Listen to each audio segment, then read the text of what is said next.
আসসালামু আলাইকুম।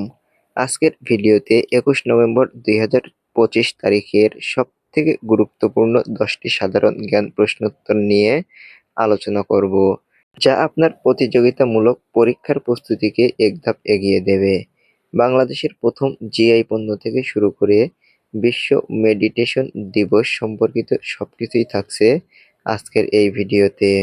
তো চলুন এখনই শুরু করা যাক আজকের এই গুরুত্বপূর্ণ সাধারণ জ্ঞান প্রশ্নোত্তর পর্বটি।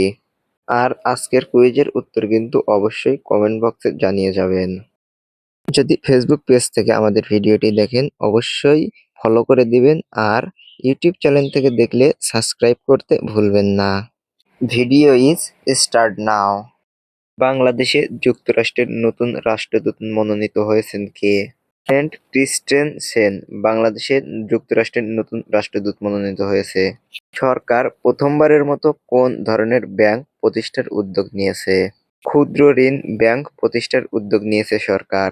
ঢাকা স্টক এক্সচেঞ্জের প্রথম নারী এমডি অনুমোদিত হয়েছে কে?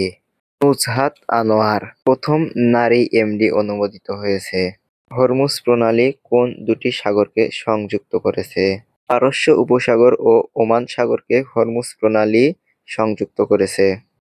বাংলাদেশের প্রথম জিআই পণ্য কোনটি? জামদানি শাড়ি হলো বাংলাদেশের প্রথম জিআই পণ্য।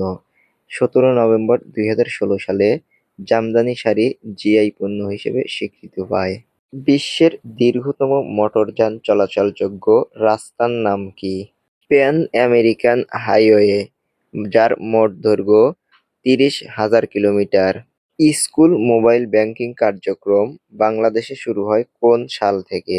২০১০ সাল থেকে বাংলাদেশে স্কুল মোবাইল ব্যাংকিং কার্যক্রম শুরু হয়। স্কুল ব্যাংকিংয়ের আওতায় থাকা দেশে শিক্ষা প্রতিষ্ঠানের সংখ্যা কত? ২৬,৫৫৪টি সেপ্টেম্বর পর্যন্তের হিসাব অনুযায়ী। বিশ্ব মেডিটেশন দিবস পালিত হয় কবে? প্রতি বছর ২১শে ডিসেম্বর বিশ্ব মেডিটেশন দিবস পালিত হয়। বাংলাদেশের মরমী কবি কে? হাসন রাজা হলো বাংলাদেশের মরমী কবি। আজকের কুইজ: মরমী কবি হাসন রাজা কত সালের কত তারিখে জন্মগ্রহণ করেন? ভিডিওটি কেমন লাগলো অবশ্যই কমেন্ট করে জানাবেন। ভালো লাগলে লাইক, কমেন্ট আর শেয়ার করতে ভুলবেন না।